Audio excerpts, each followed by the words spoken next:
ሰላም ጤና ይስጥልኝ የቮያ ቴሌቪዥን ተከታታዮች ለዕለተ ሰኞ ያላቸውን ዜናዎች ይዘን መጥተናል። እስከ መጨረሻው እንድትከታተሉን በአክብሮት እንጋብዛለን። የአዲስ አበባና ድሬዳዋ ጉዳይ የኦሮሚያ ክልል ባለስልጣን አወዛጋቢ ንግግርና በሀገራዊ ምክክሩ ላይ የተፈጠረው ጫና።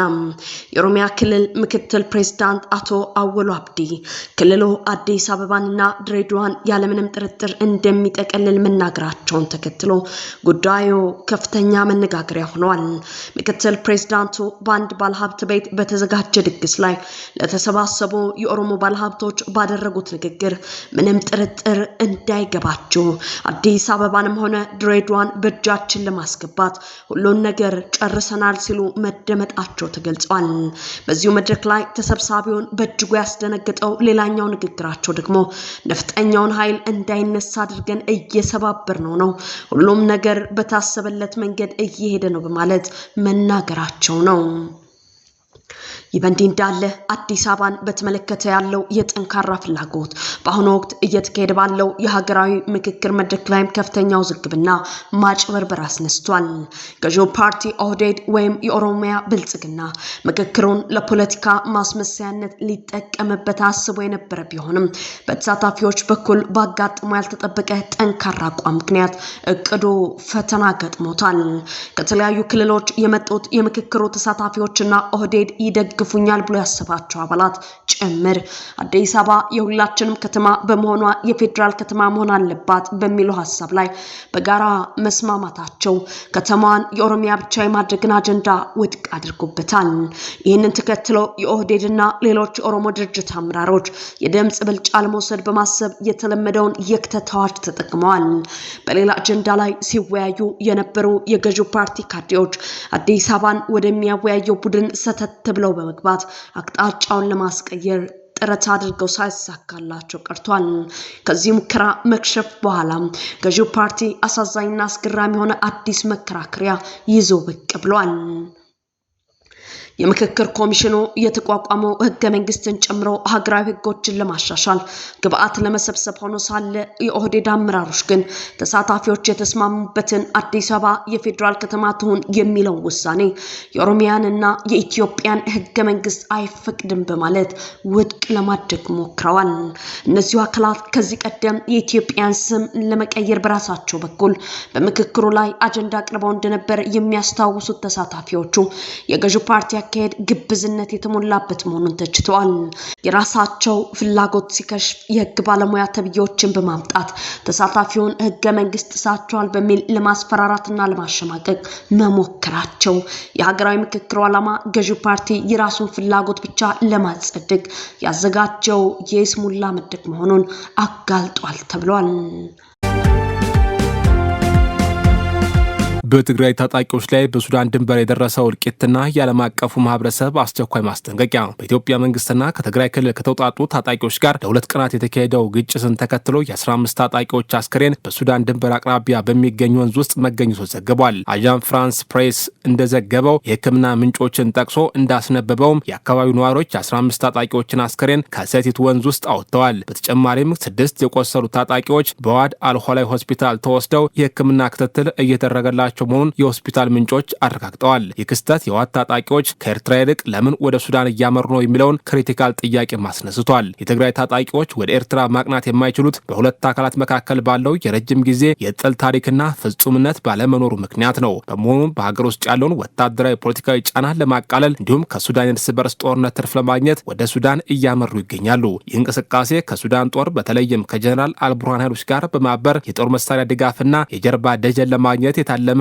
ስትራቴጂካዊ ወታደራዊ ውጥን ነው። በ2013 ዓ.ም የተቋቋመውና በሱዳን የነበረው አርሚ 7 በቅርቡ በሸረሪና ግንባር የነበረውን አርሚ 13 ወደ ሱዳን መጓዙ እንዲሁም አርሚ 35 እና አርሚ 42 ወደዚህ መስመር በመንቀሳቀስ ላይ መሆናቸው ያካሄዱን አሳሳቢነት ያሳያል። ይህ የፖለቲካ ቁማር የትግራይን ወጣቶች በማይመለከታቸው የጎረቤት ሀገር ጦርነት ውስጥ በማስገባት ለድሮን ጥቃትና ለከንቱ ሞት እያደረጋቸው በመሆኑ ማህበረሰቡ ድርጊቱን በጽኑ ሊያወግዙ እንደሚገባም ጠቁመዋል። ይህ በእንዲህ እንዳለ የኢሮፒስ ፋውንዴሽን ማክሰኞ ኦገስት 4 2026 ባወጣው አስቸኳይ መግለጫ በኢትዮጵያ መንግስትና በህወሓት መካከል እያደገ በመጣው ፖለቲካዊና የጸጥታ ውጥረት ላይ ትልቅ ስጋቱን ገልጿል። ፋውንዴሽኑ በአዲስ አበባና በመቀሌ መካከል ያለው ግንኙነት እያሽቆለቆለ መምጣቱን እንዲሁም በኢትዮጵያና ሱዳን ድንበር አካባቢ እየታየ ያለው ወታደራዊ እንቅስቃሴ ዳግም ወደ ጦርነት ሊያመራ እንደሚችል አሳስቧል። ህዳር 2013 ዓ.ም ተጀምሮ ህዳር 2 ቀን 2015 ዓ.ም በፕሪቶሪያው የሰላም ስምምነት ከተቋጨው አውዳሚ ጦርነት የትግራይ ህዝብ ገና እያገገመ ባለበት በአሁኑ ወቅት አዲስ ግጭት መጀመር የተገኘውን ሰላም ወደ ኋላ የሚመልስና በአፍሪካ ቀንድ ያለውን ሰብአዊ ቀውስ የሚያባብስ መሆኑን መግለጫው አስጠንቅቋል። ፋውንዴሽኑ ለፖለቲካ ለመግባባቶች ወታደራዊ መፍትሄ እንደሌለ አበክሮ በመግለጽ ሁለቱም ወገኖች ከማንኛውም ውጥረት ከሚያባብስ ድርጊት ታቀበው የፕሪቶሪያውን የሰላም ስምምነት ሙሉ በሙሉ ተግባራዊ ለማድረግ ቁርጠኛ እንደሆኑ ጥሪ አቅርቧል። ጀዋር መሐመድ በመንግስትና በኦነግ ሸኔ መካከል የነበረው የሰላም ድርድር የከሸፈበት ምክንያት በተመለከተ ማብራሪያ ሰጠ። የፖለቲካ ተንታኝና አክቲቪስት ጀዋር መሐመድ በማህበራዊ ትስስር ገጹ ባወጣው ጽሑፍ በኢትዮጵያ መንግስት ወይም ብልጽግናና በኦሮሞ ነጻነት ሰራዊት መካከል ተደርጎ ስለነበረው የሰላም ድርድር መክሸፍ የተነሳውን ሐሜት አጣጥሏል። የ120ዎቹ ማፊያ ቡድን የሪዮት ዓለም አባት በማለት የገለጻቸው ጀነራል ኃይሉ ጎንፋ ድርድሩን ከ60 ዓመት በላይ የሆናቸው የሀገር ሽማግሌዎች አክሽፈውታል በማለት ያሰራጨው ወሬ ከእውነት የራቀ መሆኑን ጀዋር ገልጿል። የሀገር ሽማግሌዎቹ ሚና በድርድሩ ላይ የተሳተፉት ታዋቂ ሽማግሌዎች ፕሮፌሰር ሙሐመድ ሐሰን እና አቶ ጣሃ አብዲ ናቸው። እነዚህ ሽማግሌዎች በዛንዚባር በተደረገው የመጀመሪያው ዙር ድርድር ላይ የኦነግ ሸኔን ወክለው የተገኙ ቢሆንም በሁለቱ ወገኖች መካከል መግባባት እንዲፈጠር ገለልተኛ የሆነ የአሸማጋይነት ሚና ሲጫወቱ እንደነበር ከተሳታፊዎቹ በግል ማረጋገጡን ጠቅሷል። ከሁለቱም ሽማግሌዎች ጋር በለንደንና በአሜሪካ በአካል ተገናኝቶ ማውራቱን ያስታወሰው ጀዋር ሽማግሌዎቹ በመንግስት ታማኝነት ላይ ጥርጣሬ ቢኖራቸውም በኦሮሚያ ክልል ያለውን ጦርነት በሰላማዊ መንገድ ለመቋጨት ከፍተኛ ፍላጎትና ቁርጠኝነት እንደነበራቸው አረጋግጧል። በታንዛኒያ ዋና ከተማ ዳሬ ሰላም በተካሄደው ሁለተኛና የመጨረሻ ዙር ድርድር ላይ ግን እነዚህ ሽማግሌዎች አልተሳተፉም። የድርድሩ ሂደትና የጃልመሮ ቁርጠኝነት የኦነግ ሸኔው አዛዥ ጃልመሮ ለፊርማ ብቻ ቀርቦ ነበር የሚለን ወሬ የተጋነነው ሲል ጀዋር ገልጾታል።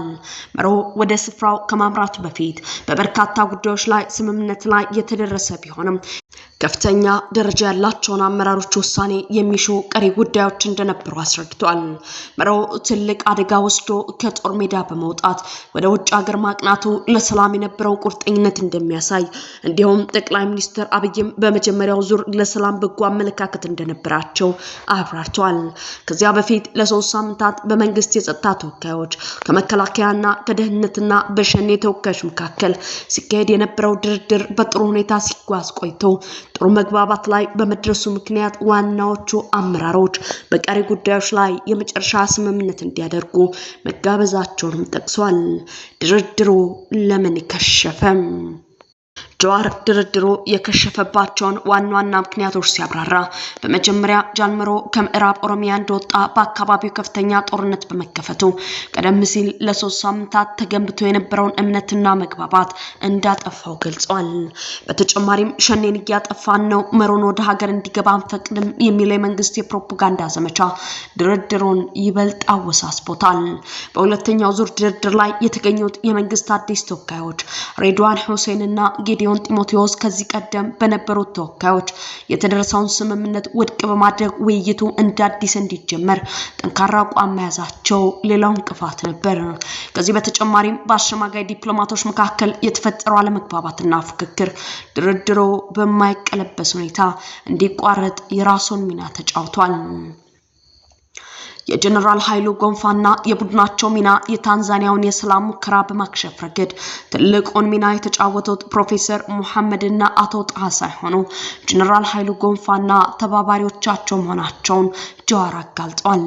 የጀነራል ቡድን ከድርድሩ በፊትም ሆነ ድርድሩ ከተጀመረ በኋላ ሸኔን እንደ አንድ የፖለቲካ ኃይል ከማስቀመጥ ይልቅ በየዞኑ ከፋፍለን እጅ እናሰጣቸዋለን የሚል ሐሳብ ለመንግስት ሲያቀርቡ ነበር። መከላከያ ሰራዊቱ ይህንን ሐሳብ ውድቅ በማድረግ አጠቃላይ ድርድር ቢቀጥልም የኦሮሚያን የጸጥታ መዋቅር የተቆጣጠረው የ120 ማፊያ ቡድን ግን ድርድሩን ለማደናቀፍ ልዩ ጸረ ሰላም እርምጃዎችን ሲወስድ መቆየቱን ተናግሯል። በመጨረሻም ድርድሩ ሲከሽፍ አሳክተናል በማለት ድግስ ማዘጋጀታቸውና ለጀዋርም በቪዲዮ ደውለው እንደነበር ገልጿል። አቶ ዳውድ ኢብሳ አምባሳደሮችን በማነጋገር መሮ ሸኔን እንደማይወክል ለማሳመን ጥረት ማድረጋቸው እውነት ቢሆንም ድርድሩን በማክሸፍ ረገድ የነበራቸው ሚና ግን አነስተኛ እንደነበር ጀዋር ጠቅሷል። በመጨረሻም ጀዋር ጀነራል ኃይሉ ጎንፋ በህወሓት ጊዜ የተሻለ ፖለቲካ ግንዛቤ ከነበራቸው ጀነራሎች አንዱ እንደነበሩ ቢያስታውስም አስመራ ከቆዩ በኋላ በተፈጠረው የቡድንና የጎጥ ሽኩቻ መመረዛቸውን አስረድቷል። ከዚህም የተነሳ ከአቶ ዳውድ ኢብሳ ጋር የነበራቸውን የቂም በቀል ስሜት ወደ ምስኪኑ ህዝብ እንዳመጡት ገልጿል። ይሁን እንጂ ጀነራሉ እንደ አባባ ገረሱ የኦሮሞ ልጅ ገድለው አስክሬን ላይ እስኪሸኑ ድረስ አለመውረዳቸውንና የተወሰነ ሰብአዊነት እንዳላቸው ቢገልጽም ብልጽግና ዛሬም በልቡ እንደማያምናቸውና ለጊዜያዊ ጥቅም ብቻ አማካሪ በሚል ስም እንደሚያገለግሉት አክሎ ገልጿል።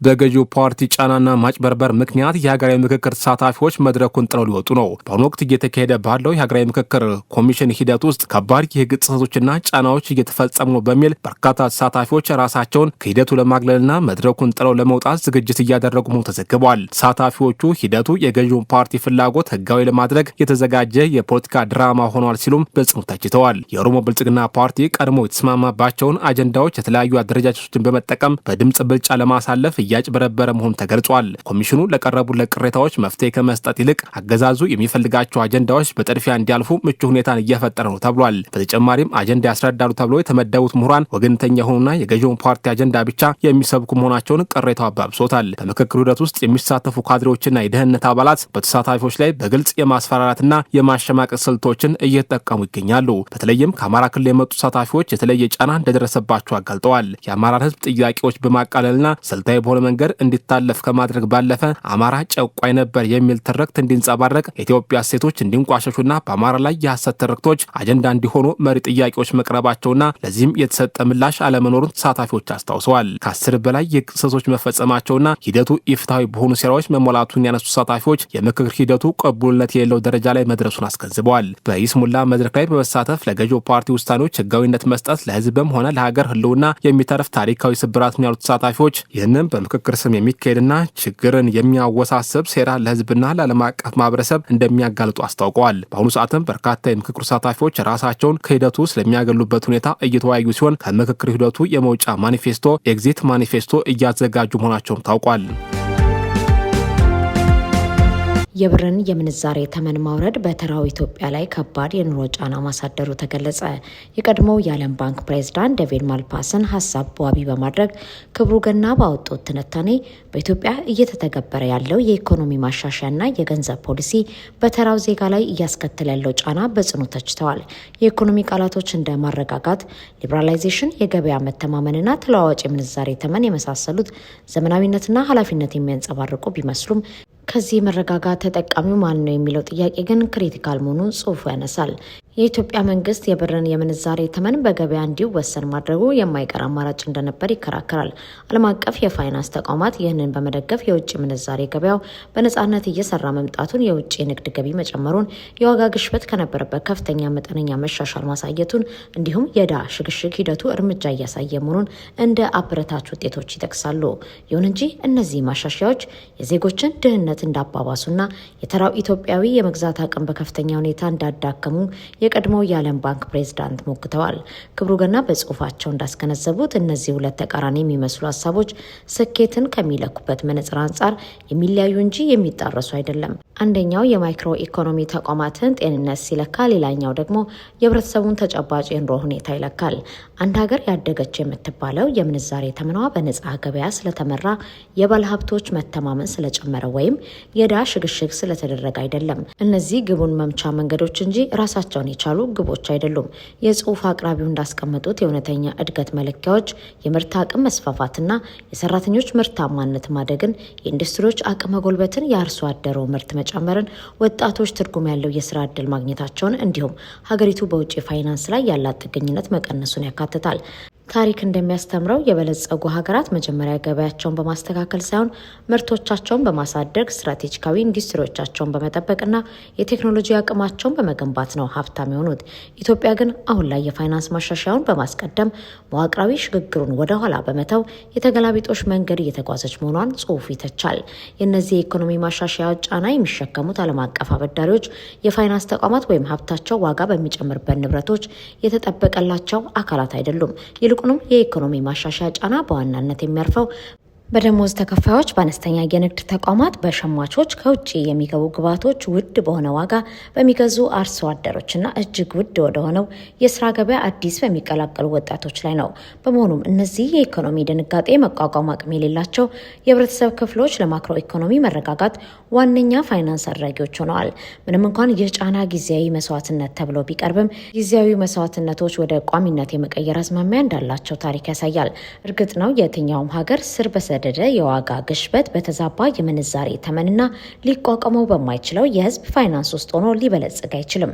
ነገር ግን ኢኮኖሚ መረጋጋቱ የማንን ፍላጎት ለማሟላት ነው? መረጋጋት በራሱ ብቸኛ ግብ ከሆነ ኢኮኖሚው ከልማት ቅድሚያዎች ይልቅ የፋይናንስ አመልካቾችን ወደ ማሟላት ይሸጋገራል። በውጤቱም በጀቶች ጤናማ ሲሆኑ ቤተሰቦች እየደህዩ ይሄዳሉ። የውጭ መተማመን ሲጨምር የሀገር ውስጥ የመግዛት አቅም ይዳከማል። በመጨረሻም የኢኮኖሚ ፖሊሲው ህዝብን ከማገልገል ይልቅ ገበያንና አበዳሪዎችን ወደ ማርካት ይዞራል። የቀድሞው የዓለም ባንክ ፕሬዝዳንት ለማስታወስ እንደሞከርኩት የማይክሮ ኢኮኖሚ ስኬት ማለት ማህበራዊ ስኬት ማለት አይደለም። ታሪክ በመጨረሻ የሚጠይቀው ጥያቄ ገበያው ቀልጣፋ መሆኑን፣ የምንዛሬ ተመኑ ተለዋዋጭ መሆኑን ወይም የዋጋ ግሽበት የታሰበው ግብ ላይ መድረሱን ሳይሆን ማሻሻያው ሀገሪቱን ከበፊት የበለጠ ጠንካራ አድርጓታል የሚለው ነው። የማክሮ ኢኮኖሚ አመልካቾች እየተሻሻሉ ህዝቡ እየደህየ የሚሄድበት ሀገር መረጋጋትን ልታመጣ ትችል ይሆን? ነገር ግን እድገትን አምጥታለች ወይም የሚለው አሁንም ምላሽ ያላገኘ ትልቅ ጥያቄ መሆኑ ጽሑፉ በጽኑ ያስገነዝባል። አሜሪካ ከትግራዩ የጅምላ ጭፍጨፋ በኋላ ከፍትህ ይልቅ የፖለቲካ ጥቅም ማስቀደሟ በጽኑ ተተቸም። በአሜሪካ የትራምፕ አስተዳደር ስር የሚመራው የውጭ ጉዳይ ፖሊሲ ታሪካዊ መርሆችና የሰብአዊ መብት እሴቶችን ወደ ጎን በመተው የሞራል ቀውስ ውስጥ መውደቁን የሚተች ጥናታዊ ጽሑፍ ወጣ። በአንቴ ሺክለር የወጣና ዛሬ በስፋት በተሰራጨው ጥናት የአሜሪካ የውጭ ጉዳይ ሚኒስቴር በህወሓት አባላትና በቤተሰቦቻቸው ላይ የቪዛ እገዳ ለመጣል የወሰደው ውሳኔ በጅምላ ጭፍጨፋና በዘር ማጥፋት ወንጀል የተጎዱ ህዝቦችን ክብር የሚጋፋና ለፍትህ የተገባውን ቃል የሚጥስ መሆኑ ተገልጿል። አሜሪካ በዚህ ውሳኔዋ ለትግራይ ህዝብ ዘላቂ ሰላም ለማምጣት በሚደረገው ሂደት ውስጥ ተጠያቂነትና ፍትህን ወደ ጎን መተዋን መርጣለች ሲል ጽሑፉ ይሞግታል። የአሜሪካ የውጭ ጉዳይ ሚኒስቴር ያወጣው መግለጫ ቋንቋ የጠቅላይ ሚኒስትር አብይ አህመድን የፖለቲካ አካሄድ የሚከተል ነው ሲል ጽሑፉ ይተቻል። መግለጫው በትግራይ ክልል ያለውን ቀውስ ይበልጥ ያባብሳሉ ያላቸውን አቋማቸውን የማይላሉ አባላትን ያቀበሰ ሲሆን ይህም በተለይ ደብረጽዮን ገብረ ሚካኤልና የፕሪቶሪያውን ስምምነት አፈጻጸም የሚቃወሙ የበላይ ወታደራዊና የፓርቲ አመራሮችን ያካተተ ነው። እነዚህ አካላት የፌዴራል መንግስቱ የፕሪቶሪያውን ስምምነት እየተገበረ አይደለም የሚል እምነት አላቸው። አሜሪካ ትኩረቷን በህወሓት አመራሮች ላይ በማድረግ ቅጣት ላይ ማተኮሯ የጅምላ ጭፍጨፋ የፈጸሙትን አካላት ተጠያቂ ከማድረግ ይልቅ ችግሩ የትግራይ ፖለቲከኞች እንቢተኝነት እንደሆነ አድርገው የማቅረብ አደገኛ አካሄድ ነው። የጅምላ በደል በፈጸመ መንግስት ላይ ተጠያቂነትን ከማስፈን ይልቅ ተጎጂዎች ብቻ የሰላም ግንባታውን ሸክመው እንዲሸከሙ ማድረግ ወንጀለኞችን የሚያበረታታና የክህደት ትርክትን የሚያጠናክር ነው ሲል ጽሑፉ ይተቻል። ይህ የአሜሪካ ውሳኔ በተናጠል የመጣ ሳይሆን ህወሓትን ለማግለልና ከህወሓት በኋላ የሚኖር የፖለቲካ ስርዓት በትግራይ ውስጥ ለመገንባት በሚሰሩ ሶስት አካላት የፖለቲካ ፍላጎት መጋጠም ምክንያት የተፈጠረ ነው። የመጀመሪያው ቡድን በአዲስ አበባ የሚገኙ የቀድሞ የህወሓት አመራሮች ሲሆኑ ከኢትዮጵያ መንግስት ጋር ጊዜያዊ የፖለቲካ ጥምረት በመፍጠር የፖለቲካ ተፎካካሪዎቻቸውን ለማገልገልና ስልጣን ለመያዝ እየሰሩ ይገኛሉ። ሁለተኛው አካል በ1970ዎቹ የነበረውን የኢትዮጵያ የተቃውሞ እንቅስቃሴ የሚወክሉ በአሜሪካ የሚኖሩ ዲያስፖራዎች ሲሆኑ ረጅም ጊዜ የቆየውን ህወሓትን የመቃወም አቋማቸውን ከአሜሪካ የዲሞክራሲና የሰብአዊ መብት ቋንቋ ጋር በማስማማት በአሜሪካ ባለስልጣናት ዘንድ ተጽዕኖ መፍጠር ችለዋል። ሶስተኛው ቡድን ደግሞ ከደህንነትና ከጸረ ሽብራ ስራዎች ባሻገር የኢትዮጵያን የፖለቲካ አቅጣጫ ለመቅረጽ የሚፈልጉ አሜሪካውያን ዲፕሎማቶች ናቸው። እነዚህ ዲፕሎማቶች በአብይ አህመድ መንግስት ላይ ተጽዕኖ ከማሳደር ይልቅ ህወሓትን እንደ ሰላም እንቅፋት አድርገው መፈረጁ ይበልጥ አመቺ ሆኖ አግኝተውታል። ፍትህ በሌለበትና ተጠያቂነት በጎደለበት ሁኔታ የሚደረግ የዲፕሎማሲ ስራ ሰላምን የሚያመጣ ሳይሆን የኃይልና የብጥብጥ ውጤቶችን ህጋዊ የሚያደርግ ነው። ህወሓት ከፖለቲካዊ እንቅስቃሴ ባለፈ በትግራይ ህዝብ ታሪክና ተጋድሎ ውስጥ የተገነባ ተቋማዊ ውክልና ያለው በመሆኑ በውሳኔ ወይም በፖለቲካዊ ሴራ በቀላሉ ሊፈርስ የሚችል አይደለም። አሜሪካ ተጠያቂነት የሌለበትን መረጋጋትና ፍትህ የሌለውን ዲፕሎማሲ በመምረጧ ሌላ ኢትዮጵያ ጦርነት እንዲቀሰቀስ የማድረግ አደጋ ከመደቀኗም በላይ በፈጸሙት የጅምላ ጭፍጨፋ ወንጀል ተጠያቂነትን በማጣጣል ተባባሪ የመሆን አደጋ ደቅናለች ሲል ጽሑፉ በጽኑ ያስገነዝባል። አሜሪካ በአፍሪካ ቀንድ ያላት የውጭ ጉዳይ ፖሊሲ የጠራ ራዕይ እንደሚጎድለው ተጠቆመ። በአፍሪካ ቀንድ ጉዳዮች ላይ በተመራማሪ ማህደር ነሲቡ ዛሬ የወጣው አንድ ጥናታዊ ጽሑፍ አሜሪካ በቀጠናው ላይ ያላት የውጭ ጉዳይ ፖሊሲና የዲፕሎማሲ አካሄድ ግራ የተጋባና የጠራ ራዕይ የሌለው መሆኑን አጋልጧል። የሁለተኛው የትራምፕ አስተዳደር አፍሪካን ከዋና ዋና የትኩረት ማዕከሎች ዝርዝር ውስጥ ሙሉ በሙሉ ማስወጣቱን ተከትሎ አሜሪካ በቀጠናው የነበራት ጠንካራ ተሳትፎ እጅጉን እየቀነሰ መምጣቱን ጥናቱ በስፋት ይተነትናል። አስተዳደሩ እርዳታን ትቶ በንግድ ላይ ብቻ ያተኮረ አካሄድን በመከተል የአሜሪካ ኢንቨስትመንትን ለማስፋፋት ቢሞክርም በቀጠናው ያለው የጸጥታ ስጋት በተለይም በሶማሊያ የአልሸባብ እንቅስቃሴ አሁንም የአሜሪካን ትኩረት እንደሚፈልግ ተጠቅሷል። ጥናቱ በሱዳን ስላለው የእርስ በርስ ጦርነት ሲያብራራ አሜሪካ ግጭቱን ለማስቆም የምታደርገው ጥረት ፍሬ አልባ መሆኑን ያነሳል። የአሜሪካው ፕሬዝዳንት የአረብና የመካከለኛው ምስራቅ ጉዳዮች ከፍተኛ አማካሪ የሆኑት ማሳድ ብሉስ የሱዳንን ጉዳይ እንዲይዙ ቢመደቡም ከባድ ፈተና ገጥሟቸዋል። ዋነኛው ችግር ጦርነቱን እያባባሱ ያሉት እንደ ሳውዲ አረቢያ፣ ግብጽና የተባበሩት አረብ ኤምሬቶች ያሉ የአሜሪካ አጋር ሀገራት መሆናቸው ነው። አሜሪካ የእነዚህን ሀገራት ፍላጎትና የተፋላሚዎችን አቋም ለማጣጣም የምታደርገው የተንዛዛ ጥረት ተፋላሚዎች ወደ ድርድር እንዳይመጡና ግጭቱ መፍትሄ አልባ ሆኖ እንዲቀጥል ምክንያት ሆኗል። በቀይ ባህር የባብኤል ማንደብ ስትራቴጂካዊ መተላለፊያ ላይ ከኢራንና ከሁቲ ታጣቂዎች የተጋረጠው ስጋት ለመቀልበስ አሜሪካ ከኤርትራው ፕሬዝዳንት ኢሳያስ አፈወርቂ ጋር ያላትን ግንኙነት ለማደስ ጥረት እያደረገች መሆኑን ጽሑፉ ያጋልጣል። የፕሬዝዳንቱ አማካሪ ማሳድ ብሉስ በታህሳስ ወር 2025 በካይሮ ከፕሬዝዳንት ኢሳያስ ጋር በሚስጥር መገናኘታቸው እንዲሁም በሐምሌ ወር ከኤርትራ የውጭ ጉዳይ ሚኒስቴር ጋር በግብጽ ዋና ከተማ መምከራቸው ተዘግቧል። ይሁን እንጂ አሜሪካ በኢትዮጵያና በኤርትራ መካከል አዲስ ጦርነት እንዳይነሳ ለማድረግ የምታስበው ሀሳብ ከእውነታው የራቀ ነው ተብሏል። ምክንያቱም ኤርትራ በአሁኑ ወቅት የራሷን የጥፋት መረብ በመዘርጋት ኢትዮጵያን ለማተራመስ በውክልና ጦርነት እየሰራች ባለችበት ሁኔታ እንዲሁም ሱዳን እንደ መፈንጫ እየተጠቀመችበት ባለችበት ሰዓት አሜሪካ ከኤርትራ ጋር የምታደርገው ግልጽ ያልሆነ የዲፕሎማሲ አካሄድ የራሷን የሰላም ጥረት የሚጻረር መሆኑ ክሪቲካል በሆነ መልኩ ተተችቷል። አሜሪካ የውጭ ጉዳይ ፖሊሲ ላይ የሚታየው ሌላው ትልቅ ስህተት በታላቁ የኢትዮጵያ ህዳሴ ግድብ ዙሪያ የያዘችው አቋም ነው። የግብፁ ፕሬዝዳንት አብዱል ፈታህ አልሲሲ በፕሬዝዳንት ትራምፕ ላይ ባሳደሩት ጫና ምክንያት አሜሪካ በግልጽ ወደ ግብጽ ፍላጎት ያዘነበለ አቋም ወስዳለች። ግብጽ ከኤርትራ ጋር በመቀናጀት ኢትዮጵያን በውክልና ጦርነት ለማዳከምና ብሔራዊ ደህንነቷን አደጋ ላይ ለመጣል የምታደርገው ጫና አሜሪካ በተዘዋዋሪ እየደገፈች መሆኑ የዋሽንግተን ፖሊሲ ይበልጥ አሳፋሪ አድርጎታል። ማህደር በትንታኔው ማጠቃለያ አሜሪካ በአፍሪካ ቀንድ ጉዳዮች ላይ የራሷ የሆነ ነፃና ጠንካራ ራዕይ እንደሌላት ጥናቱ ያስገነዝባል። ማሳድ ብሉስን በመሰሉ ከመካከለኛው ምስራቅ እስከ አፍሪካ ቀንድ በሚያዳርሱና አቅማቸው በተንዛዛ አማካሪዎች ከመመራት ይልቅ እንደ ቀድሞ ልዩ ልዑክ ማይክ ሐመር ያሉ የአካባቢ ፖለቲካ ጠንቅቀው የሚያውቁ ልዩ ዲፕሎማቶችን መመደብ እንዳለባት ጠቁመዋል።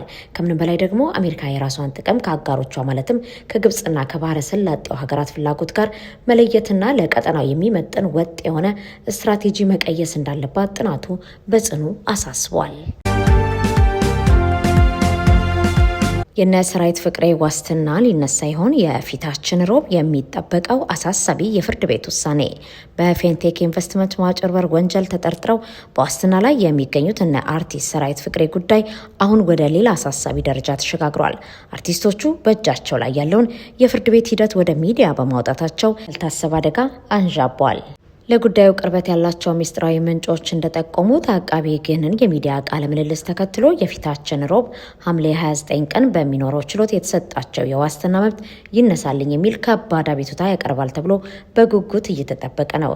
ይህ ማለት ጥያቄው ተቀባይነት ካገኘ አርቲስቶቹ ዳግም ወደ እስር ቤት ሊመለሱ ይችላሉ ማለት ነው። ነገሩ በዚህ ብቻ አላበቃም። ቃለ ምልልሱ ወደ አየር ከመውጣቱ አስቀድሞ ተጠርጣሪዎቹ በከፍተኛ ፍርድ ቤት የታገደብን የባንክ ሂሳብ ይለቀቅልን የሚል ጥያቄ ለችሎት አቅርበው ነበር።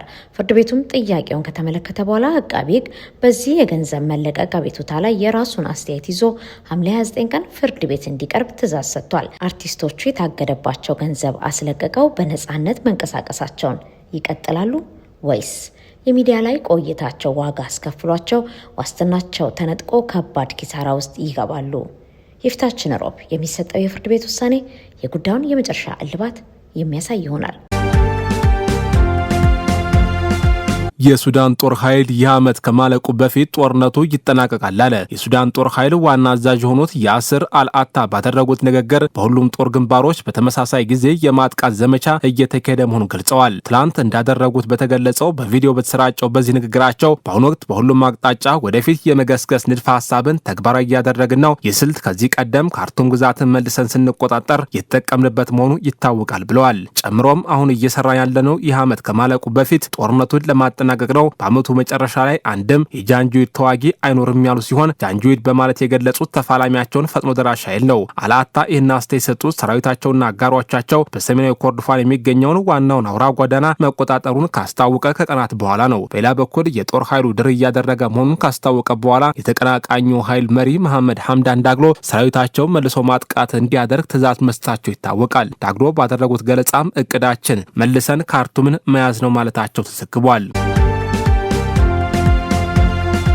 የሶማሊላንድ ፕሬዝዳንት የኩላሊት ዲያሊሲስ አገልግሎትን በነጻ እንዲሰጥ ትዕዛዝ ሰጡ። የሶማሊላንድ ፕሬዝዳንት አብዱራህማን መሐመድ ኢሮ በሀገራቸው ውስጥ በነጻ የኩላሊት ዲያሊሲስ አገልግሎት እንዲሰጥ ትዕዛዝ ማስተላለፋቸውን ሂራን ኒውስ ዘግቧል። እንደ ዘገባው ይህን ትዕዛዝ ለመስጠት የተገደዱት ህሙማን በቂ አገልግሎት ባለመኖሩ ለከፍተኛ ውጪ እየተደረጉ መሆናቸውን በመግለጻቸው ነው። ትላንት ከሶማሊላንድ ፕሬዝዳንት ጽህፈት ቤት የወጣው መመሪያ የሀገሪቱ ጤና ሚኒስቴር በአስቸኳይ 12 የዲያሊሲስ ማሽኖችን እንዲገዛና በሀርጌሳ አጠቃላይ ሆስፒታል የሚሰጠውን ይህን ህክምና እንዲያስፋፋ ትዕዛዝ ማስተላለፉን ዘገባው አስረድቷል። ይህ የፕሬዝዳንቱ መመሪያ ማንኛውም የኩላሊት ህመም ህክምና ዲያሊሲስን ጨምሮ በነጻ እንዲሰጥም የሚገልጽ ነው። ፕሬዝዳንቱ ይህን መመሪያ ከመስጠታቸው ከጥቂት ቀናት በፊት በሀርጌሳ አጠቃላይ ሆስፒታል ተገኝተው ጉብኝት በማድረግ ከህሙማን ከአስተዳደሩና ከዶክተሮች ጋር ውይይት አድርገው ነበር። ለዚህ ጉብኝት መሰረት የሆናቸው ደግሞ ባለፈው ሳምንት በርካታ የኩላሊት ህሙማን በሆስፒታል ግቢ ውስጥ የተቃውሞ ሰልፍ ማድረጋቸው እንደሆነ ከዘገባው ላይ ተመልክተናል።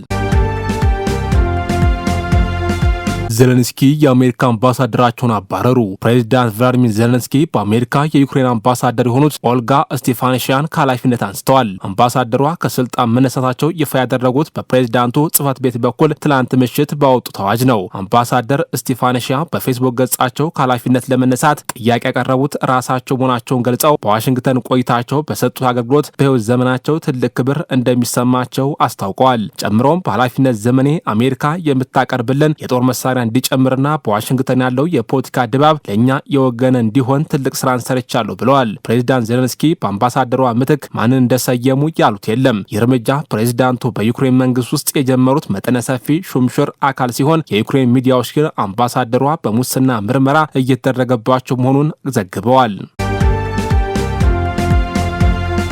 አሜሪካ በሆርሙዝ ሰርጥ ጉዳይ ነገ ከኢራን ጋር ስምምነት ላይ ሊደረስ ይችላል አለች። የአሜሪካ ግምጃ ቤት ኃላፊ ስኮት ቤሰንት ነገ ሮብ ሆርሙዝ ሰርጥ የሚከፈትበትን ሁኔታ በተመለከተ ከኢራን ጋር ስምምነት ላይ ሊደርሱ እንደሚችሉም ገልጸዋል። ቤሰንት ከሲኤንቢሲ ቴሌቪዥን ጋር ባደረጉት ቃለ ምልልስ ከኢራናውያን ጋር እየተነጋገርን ነው፣ የባህር ወሽመጡን መልሰው በመክፈትና ወደ ነበረበት በመመለስ ዙሪያ ስምምነት ላይ እንደርሳለን ብዬ አስባለሁ ብለዋል። ስምምነቱ በሆርሙዝ ሰርጥ በሚያርፉ መርከቦች ላይ ኢራን ክፍያ እንድትጥል የሚፈቅድላት ይሆናሉ ተብለው ተጠይቀው ሲመልሱ የመርከቦችን በነጻነት መንቀሳቀስ ብቻ የተመለከተ ይመስለኛል ብለዋል። ይህ በእንዲህ እንዳለ በሁለቱ ሀገራት መካከል ዲፕሎማሲያዊ መፍትሄ ለማምጣት የሽምግልና ጥረት እያደረገች ያለችው ኳታር የምታደርገውን ጥረት እንደቀጠለችም ገልጻለች። ይሁንና በሁለቱ መካከል በቅርቡ ቀጥተኛ ንግግር የማድረግ እቅድ እንዳልተያዘም አስታውቃለች።